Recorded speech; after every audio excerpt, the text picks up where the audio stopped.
Front démocratique. Non à une base militaire à Mayotte.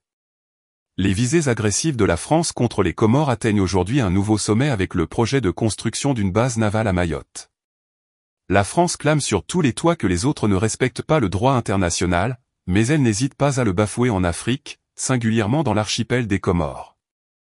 Parallèlement à l'occupation de Mayotte clamée dès 1970 par Pierre Messmer, alors ministre des colonies, ce tortionnaire du peuple camerounais et inspirateur des milices Fadimpan de triste mémoire, qui ont semé la terreur durant 20 ans contre la population mahoraise anticolonialiste, la France n'a de cesse d'avancer étape par étape dans la militarisation de l'île comorienne de Mayotte. C'est d'abord le renforcement en 1975 du groupement de la Légion étrangère, laquelle en combinaison avec la gendarmerie coloniale, a appuyé les actions terroristes du parti Soroda et de son bras armé, Fadimpan. Ensuite c'est l'installation, conjointement avec l'Allemagne, d'une puissante antenne, une centrale d'écoute et d'espionnage, balayant toute la zone du sud-ouest de l'océan Indien. Vient l'épisode du visa baladur qui, avec l'accroissement sans précédent de la flotte de la gendarmerie marine, a fait couler des centaines de kwassa-kwassa, entraînant la mort de près de 30 000 personnes dans le bras de mer en jouant Mayotte. Arrive l'étape non moins sinistre de Moussa Darmanin, alors ministre de l'Intérieur, avec son opération Wambuchu, puis Mayotte Place Net, qui a vu le débarquement sur l'île de centaines de militaires et de gendarmes avec pour mission la chasse aux sorcières et le renforcement des déplacements de population, un crime contre l'humanité que le sous-préfet de Macron, Assoumani Azali, ose qualifier de « mesure d'expulsion ». L'autre volet du plan Darmanin, c'est la destruction des habitations. Les victimes ? Ce sont les Comoriens des autres îles, catalogués comme étrangers alors qu'ils sont chez eux à Mayotte. Passons sur le déploiement de soldats supplémentaires qui ont été envoyés suite au passage dévastateur du cyclone Chido. Sont-ils venus porter assistance aux victimes des ravages du cyclone ? Que non, pas d'humanité. Distribués selon la hiérarchie coloniale, les premiers secours seront destinés aux Blancs, ensuite viendront, au compte-gouttes, les Comoriens mahorais, sur présentation de la carte d'identité française. Quant aux autres Comoriens, ils subiront en plus des ravages de Chido la chasse aux sorcières et la poursuite contre toute tentative de reconstruire un abri. La consigne des autorités coloniales est nette et brutale, non-assistance à personne comorienne en danger. Front démocratique. Non à une base militaire à Mayotte. Les visées agressives de la France contre les Comores atteignent aujourd'hui un nouveau sommet avec le projet de construction d'une base navale à Mayotte. La France clame sur tous les toits que les autres ne respectent pas le droit international, mais elle n'hésite pas à le bafouer en Afrique, singulièrement dans l'archipel des Comores. Parallèlement à l'occupation de Mayotte clamée dès 1970 par Pierre Messmer, alors ministre des colonies, ce tortionnaire du peuple camerounais et inspirateur des milices Fadimpan de triste mémoire, qui ont semé la terreur durant 20 ans contre la population mahoraise anticolonialiste, la France n'a de cesse d'avancer étape par étape dans la militarisation de l'île comorienne de Mayotte. C'est d'abord le renforcement en 1975 du groupement de la Légion étrangère, laquelle en combinaison avec la gendarmerie coloniale, a appuyé les actions terroristes du parti Soroda et de son bras armé, Fadimpan.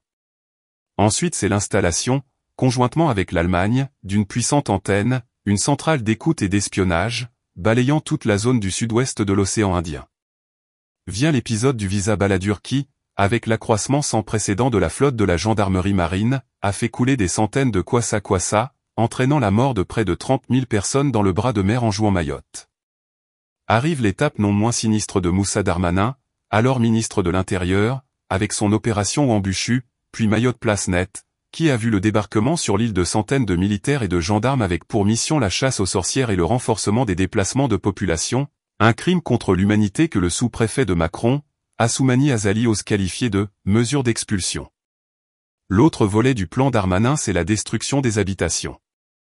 Les victimes ?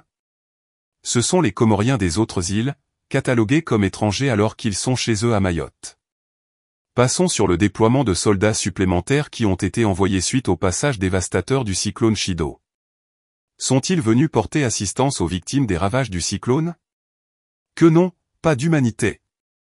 Distribués selon la hiérarchie coloniale, les premiers secours seront destinés aux Blancs, ensuite viendront, au compte-gouttes, les Comoriens mahorais, sur présentation de la carte d'identité française. Quant aux autres Comoriens, ils subiront en plus des ravages de Chido la chasse aux sorcières et la poursuite contre toute tentative de reconstruire un abri. La consigne des autorités coloniales est nette et brutale, non-assistance à personne comorienne en danger.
Got